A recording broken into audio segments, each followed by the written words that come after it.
भारत का स्वतंत्रता आंदोलन और उससे संबंधित घटनाएं हम पढ़ रहे हैं। कक्षा 10वीं का सामाजिक विज्ञान। आपको मैं बता दूं कि देश की आज़ादी के लिए जितना भारत के लोग लड़ते थे, ये कुटिल अंग्रेज उतना ही ज़्यादा भारतीयों को आपस में लड़ाने के लिए तैयारियां करते थे और उनके हाथों में एक सबसे बड़ा अस्त्र लग गया था हिंदू मुस्लिम एकता को तोड़ने का। तो आज हम पढ़ने जा रहे हैं इसी सांप्रदायिकता विषय के अंतर्गत मुस्लिम लीग, भारत में सांप्रदायिकता का उदय और पाकिस्तान की मांग। किस तरह से भारत एक अखंड भारत से खंड खंड भारत की ओर आगे बढ़ता है, उसमें अंग्रेज़ों का क्या कुटिल चाल, चरित्र और चेहरा सामने आता है, उसे हमें देखना है, उसे हमें समझना है। चलिए हम आरंभ करते हैं। स्वतंत्रता आंदोलन और संबंधित घटनाओं के अंतर्गत सबसे पहले हम समझते हैं मुस्लिम लीग को। 19वीं शताब्दी के अंतिम 25 वर्षों में अंग्रेजी सरकार ने भारत के हिंदू और मुसलमानों के बीच में एक अमिट दरार डालने का कुटिलतापूर्ण और योजनाबद्ध प्रयास आरंभ कर दिए। अपनी इस योजना को मूर्त रूप देने के लिए अंग्रेजों ने जिस व्यक्ति का उपयोग किया, उस व्यक्ति का नाम है सर सैयद अहमद खान। इस तरह से सर सैयद अहमद खान का उपयोग करके ब्रिटिश सरकार ने हिंदू और मुसलमानों के बीच की दरार को बहुत ज़्यादा बढ़ा दिया। 1857 की क्रांति के समय ये जो सर सैयद अहमद खान थे, ये ब्रिटिश सेवा में हुआ करते थे, अंग्रेज़ों के नौकरी करते थे और आंदोलन के दौरान जब सारा देश अंग्रेज़ों से लड़ रहा था, क्या हिंदू क्या मुस्लिम, सारे लोगों का एक ही लक्ष्य था, अंग्रेज़ों को भारत से भगाना, अंग्रेज़ों से लड़ना। उस दौर में ये सर सैयद अहमद खान अंग्रेज़ों की मदद कर रहे थे। उन्होंने अंग्रेज़ों को यह समझाया कि 1857 की क्रांति के लिए मुसलमान जिम्मेदार नहीं हैं और ना ही मुसलमान ब्रिटिश साम्राज्य के खिलाफ है। सर सैयद अहमद खान जो थे वो 1869 में इंग्लैंड गए। वहाँ पर उन्होंने वहाँ की संस्कृति देखी, कल्चर को देखा, वहाँ के लोगों का रहन सहन, एजुकेशन, ये सारी चीज़ें उन्होंने देखी और उससे वो बहुत ज़्यादा प्रभावित हुए। इसके बाद 1877 में लगभग 8 साल बाद जब वो भारत लौटे तो अलीगढ़ नाम की जगह है भारत में, वहाँ पर उन्होंने मोहम्मडन एंग्लो ओरिएंटल कॉलेज की स्थापना की। इस कॉलेज का मुख्य उद्देश्य था भारतीय मुसलमानों को पाश्चात्य ढंग से शिक्षित करना।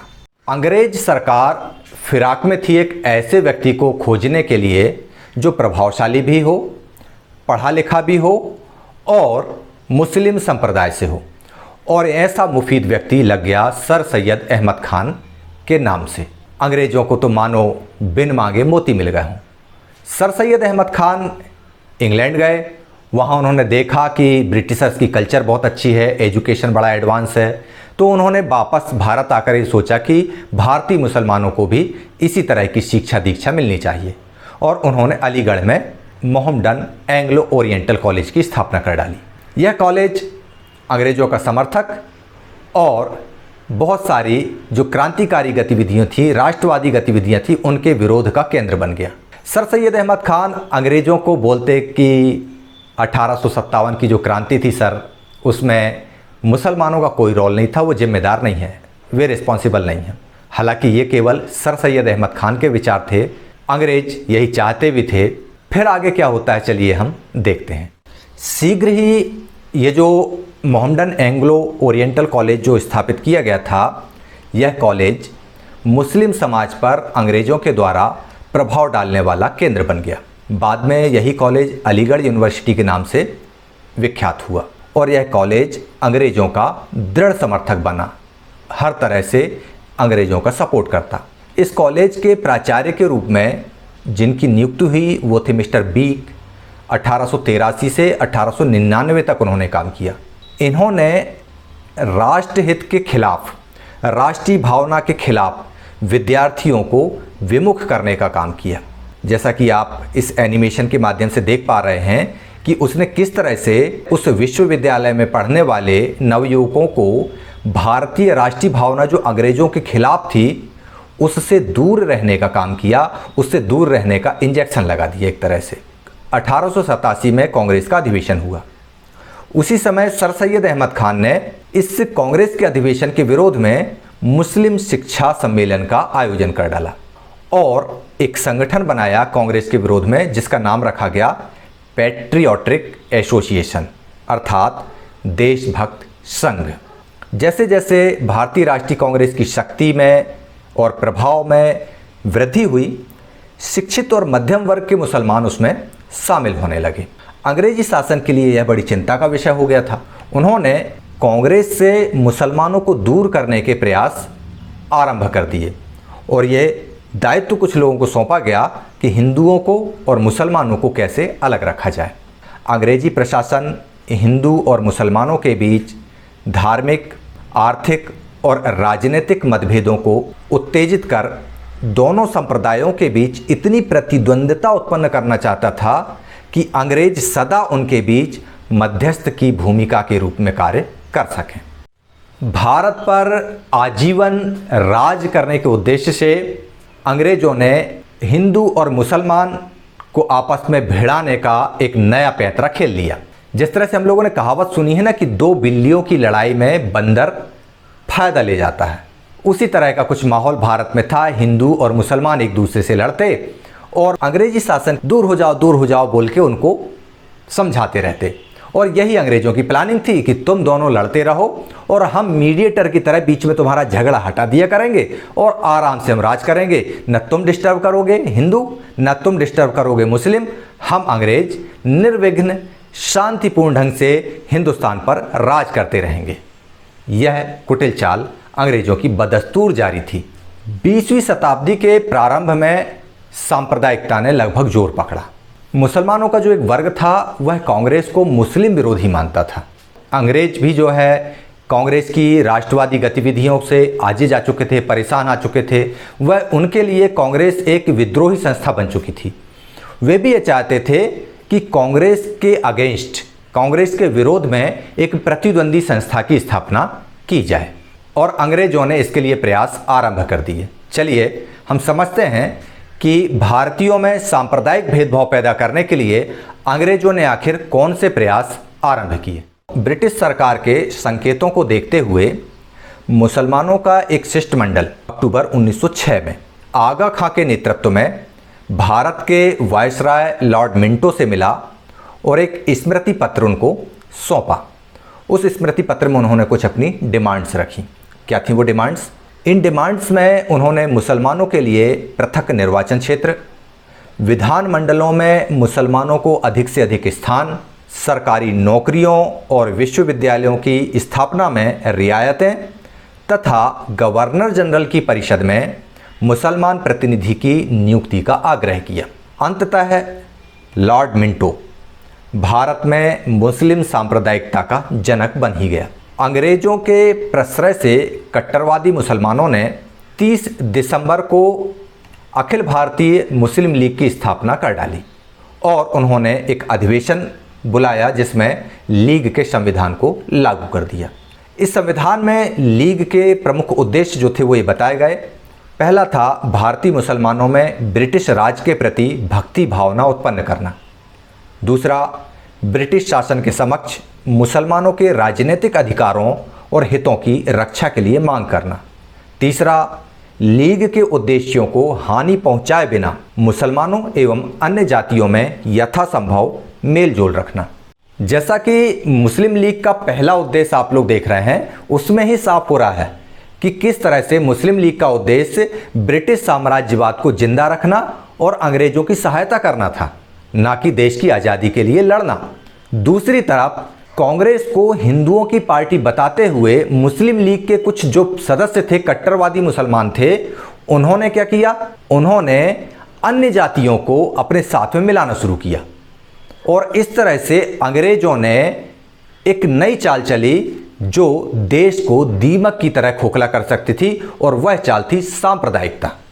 तो मुस्लिम लीग की स्थापना के उद्देश्यों को देखकर आप लोगों को बहुत अच्छे से समझ में आ गया होगा कि मुस्लिम लीग की स्थापना क्यों की गई थी। अंग्रेजों के इशारे पर मुस्लिम लीग को कांग्रेस का विरोधी संगठन बताया गया और पहला उद्देश्य, जैसा कि मुस्लिम लीग बोल रही है, कि अंग्रेजी राज की सेवा करना, अंग्रेजों के प्रति भक्ति भावना को बनाए रखना, साथ ही अन्य जातियों के साथ मेल जोल करके भारत में अंग्रेजी साम्राज्य को मजबूत करना। इन चीज़ों को देखकर स्पष्ट हो गया था कि मुस्लिम लीग एक सांप्रदायिक संगठन है जो राष्ट्र विरोधी गतिविधियों में शामिल रहेगा।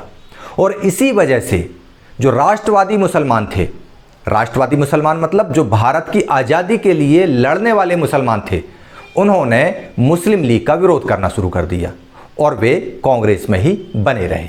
इस तरह से भारत में मुस्लिम लीग की स्थापना के साथ ही सांप्रदायिक राजनीति आरंभ हो जाती है।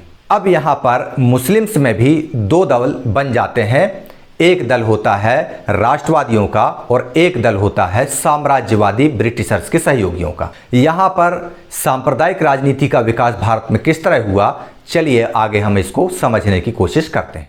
1909 मार्ले मिंटो सुधार, इसी से सांप्रदायिक निर्वाचन प्रणाली की शुरुआत हुई और मुस्लिम मतदाताओं के लिए अलग से निर्वाचन प्रणाली बना दी गई। 1912 से 1924 तक मुस्लिम लीग पर राष्ट्रवादी मुसलमानों का प्रभुत्व रहा। यहाँ पर ध्यान देने योग्य बात यह है कि इन 12 वर्षों तक मुस्लिम लीग में उनका प्रभुत्व रहा जो देश की आज़ादी चाहते थे। मौलाना अबुल कलाम आज़ाद, हकीम अजमल खान और मोहम्मद अली जिन्ना। जी हाँ, मोहम्मद अली जिन्ना आरंभ में राष्ट्रवादी नेता हुआ करते थे और वे मुस्लिम लीग को राष्ट्र विरोधी माना करते थे। इन नेताओं के नेतृत्व में मुस्लिम लीग पर उदारवादी तत्व हावी रहे और इसी कारण 1916 में जो लखनऊ अधिवेशन हुआ उसमें कांग्रेस ने भी मुसलमानों के लिए जो प्रतिनिधित्व संबंधी सांप्रदायिक निर्वाचन प्रणाली थी उसको मान लिया। लखनऊ समझौता के नाम से इसको 1916 के कांग्रेस अधिवेशन को जाना भी जाता है।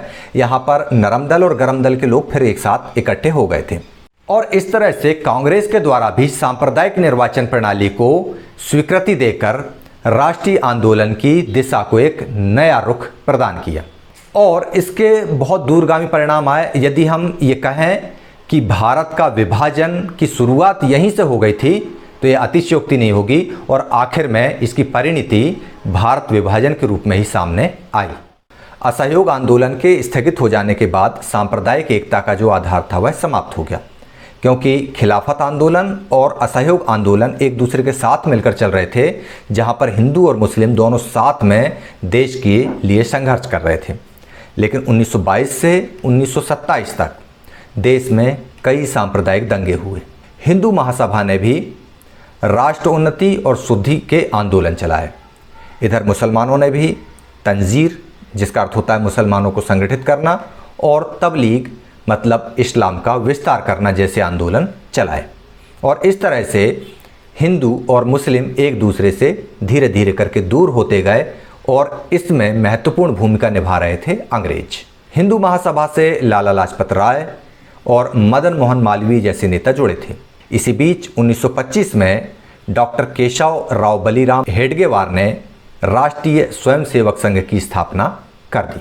मार्च 1927 में कांग्रेस व लीग के नेता हिंदू मुस्लिम एकता की विचार के लिए इकट्ठे हुए, लेकिन इस बैठक में लीग में फूट पड़ गई और नाराज लीग के नेता जिन्ना जो थे वे लंदन चले गए।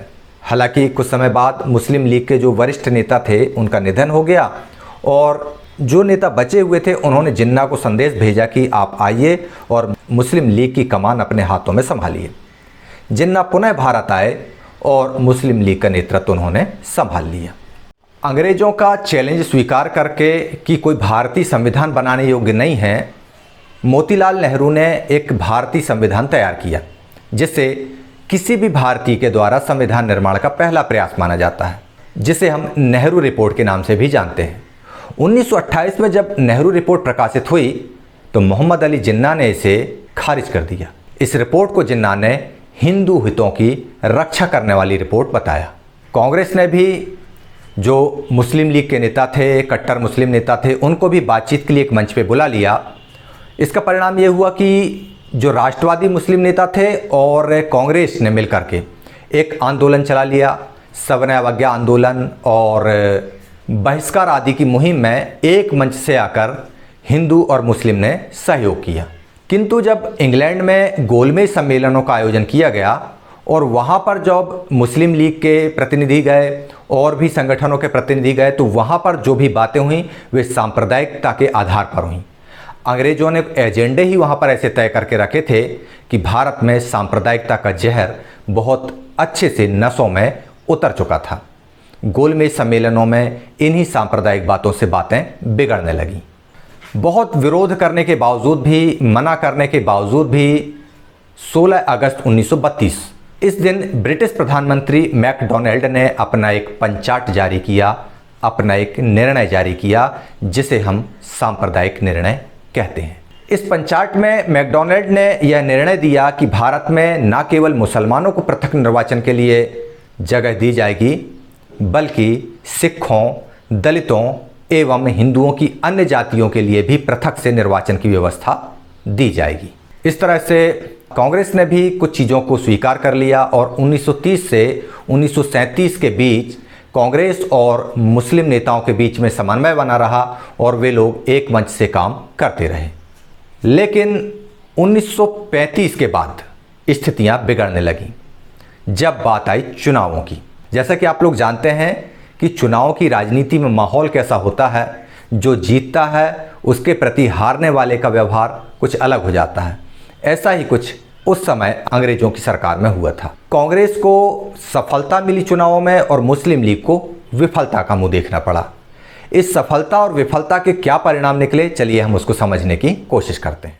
1937 के चुनावों में कांग्रेस को बड़ी सफलता मिली, जबकि मुस्लिम लीग की हालत खराब हो गई। चुनाव के बाद कांग्रेस और लीग के बीच संबंधों में बहुत ज़्यादा कटुता आ गई। 20 मार्च 1938 को मुस्लिम लीग की कार्यकारिणी समिति ने कांग्रेस पर मुसलमानों के साथ अन्याय और अत्याचार करने का आरोप लगा डाला और ये कह दिया कि कांग्रेस मुसलमानों का हित कर ही नहीं सकती। जिन्ना की जिद के आगे कांग्रेस की एक न चली। बाद में मुस्लिम लीग ने यह दावा कर दिया कि भारतीय मुसलमान एक समुदाय नहीं अपितु एक राष्ट्र है और उन्हें राजनीतिक आत्मनिर्णय लेने का अधिकार है। 3 सितंबर 1939 को द्वितीय विश्व युद्ध आरंभ हुआ। ब्रिटिश सरकार ने कांग्रेसी मंत्रिमंडल को विश्वास में लिए बिना भारत को युद्ध में झोंक दिया। कांग्रेस ने इस बात का विरोध किया। कांग्रेस चाहती थी कि पहले ब्रिटिश सरकार युद्ध के उद्देश्य और भारत की स्वाधीनता पर अपने विचारों को स्पष्ट करे। जब ब्रिटिश सरकार ने ऐसा कुछ भी नहीं किया तो 8 प्रांतों के जो कांग्रेसी मंत्रिमंडल थे उन्होंने रिजाइन दे दिया। इस घटना से प्रसन्न जिन्ना ने आह्वान किया और मुस्लिम लीग ने 22 सितंबर 1944 को मुक्ति दिवस के रूप में सेलिब्रेट किया। क्योंकि ब्रिटिश सरकार के खिलाफ जब कांग्रेसी मंत्रिमंडलों ने त्यागपत्र दिया तो जिन्ना को बड़ी खुशी हुई और उन्होंने मुक्ति दिवस अंग्रेजों के खिलाफ नहीं बनाया, उन्होंने कांग्रेस से मुक्ति मिली इसलिए मुक्ति दिवस मनाया। सांप्रदायिक राजनीति का जहर पूरे हिंदुस्तान में घुल चुका था। अब हिंदू और मुसलमान दोनों अलग अलग धाराओं में बहने लगे थे। वो जिन्ना जो एक समय भारत माता की दोनों आँखों को, एक आँख को हिंदू और दूसरी आँख को मुसलमान कहते थे, अब वो ये कहने लगे थे कि मुसलमान एक समुदाय नहीं, अपने आप में एक राष्ट्र हैं और उनको अपने राजनीतिक निर्णय लेने का अधिकार होना चाहिए। और इसी अधिकार की परिणति उनके द्वारा पाकिस्तान की अलग डिमांड के रूप में हुई। मुस्लिम लीग ये चाहती थी कि जब अंग्रेज हमको आज़ादी दें, अंग्रेज जब भारत को आज़ादी दें तो मुसलमानों के लिए एक अलग देश देकर जाएं। चलिए हम समझने की कोशिश करते हैं कि लीग द्वारा पाकिस्तान की मांग को किस तरह से आगे बढ़ाया गया। मुस्लिम नेताओं के मन में ये जो पाकिस्तान का विचार है ये अचानक से पैदा नहीं हुआ कि अचानक से आया हो कि वी वांट पाकिस्तान, नहीं, यह एक सुनियोजित और सोची समझी रणनीति के तहत कुछ मुस्लिम्स के दिमाग में प्लांट की गई चीज़ थी। 1930 में इलाहाबाद में मुस्लिम लीग का अधिवेशन हुआ। वहाँ पर मोहम्मद इकबाल, जिन्होंने सारे जहाँ से अच्छा हिंदोस्तां हमारा लिखा है, उन्होंने एक बात कही। उन्होंने इस्लाम की भावना से प्रेरित होकर इस्लामिक मतावलंबियों के लिए एक पृथक अधिराज्य के विचार को प्रस्तुत किया। हालांकि अंग्रेज़ों की डिक्शनरी ये कहती है कि पाकिस्तान के निर्माण का पहला विचार जो था वह चौधरी रहमत अली के द्वारा दिया गया और उन्होंने यह कहा कि इस्लामिक मतावलंबियों के लिए अलग से अधिराज्य अर्थात अलग से एक राष्ट्र होना चाहिए। और इस तरह से मुस्लिम लीग के मंच से भारत से हटकर मुसलमानों के लिए पृथक देश की मांग की जाने लगी। चलिए हम इसको देखते हैं कि आगे क्या। पूर्व में राष्ट्रवादी मुसलमान रहे मोहम्मद अली जिन्ना अंततः सांप्रदायिक हो गए और अक्टूबर 1938 में उन्होंने ही द्विराष्ट्र सिद्धांत की मांग कर डाली। 1941 में मुस्लिम लीग ने मद्रास के अपने अधिवेशन में स्पष्ट कह दिया कि हमारा लक्ष्य सिर्फ और सिर्फ पाकिस्तान का निर्माण है। 1942 में क्रिप्स मिशन ने आग में घी का काम करते हुए पाकिस्तान की मांग को प्रोत्साहित कर दिया। क्रिप्स महोदय जो भारत आए, उन्होंने कहा मुसलमानों के लिए पृथक से अधिराज्य होगा, मतलब मुसलमानों के लिए अलग से देश बनाया जाएगा। और इस तरह से भारत पर विभाजन के लिए कांग्रेस को भी आम सहमति बनानी पड़ी। कांग्रेस को जब ये लगा कि विभाजन ही अंतिम विकल्प है तो ठीक है, आज़ादी मिले भले उसकी कीमत विभाजन हो। देश की आज़ादी के लिए जैसे जैसे देश आगे बढ़ रहा था, द्वितीय विश्व युद्ध के बाद जब देश को आज़ाद होने की परिस्थितियां अनुकूल हुईं तो अंग्रेज़ों को ये लगा कि अब हमारा वक्त आ गया है देश को छोड़कर जाने का। लेकिन इन कुटिल अंग्रेज़ों ने एक ऐसी चाल चली कि उन्होंने देश के अंदर हमेशा के लिए एक नया विवाद पैदा कर गए, एक नई चीज़ छोड़ गए, वो था भारत और पाकिस्तान का विभाजन। जैसा कि आपने देखा कि क्रिप्स मिशन के अंतर्गत जो स्टेफर्ड क्रिप्स भारत आए थे, 1942 में उन्होंने साफ कर दिया कि हाँ, मुसलमानों के लिए अलग से एक राज्य या अलग से एक देश होना चाहिए। मुस्लिम लीग को तो मानो मोहर लग गई हो उनकी बातों की सहमति पर। कांग्रेस को भी ये लग रहा था कि एक संघर्ष लंबा हो चुका है, देश की आज़ादी करीब है। यदि केवल इसी मुद्दे पर आज़ादी अटकती है तो हम इस मुद्दे पर सहमत हैं, देश के विभाजन पर ही सही भारत की आज़ादी होनी चाहिए। इस तरह से आप लोगों ने देखा कि मुस्लिम लीग के साथ साथ भारत में सांप्रदायिकता का विकास और मुस्लिम लीग ने पाकिस्तान की मांग कैसे की, अंग्रेज़ों ने उसको कैसे हवा दी। आज के लिए इतना काफ़ी है। चलिए आप लोग इन प्रश्नों को हल कीजिए और देखते रहिए ई क्लासेस बाय मनीष सर। मुझे इजाज़त दीजिए। जय हिंद।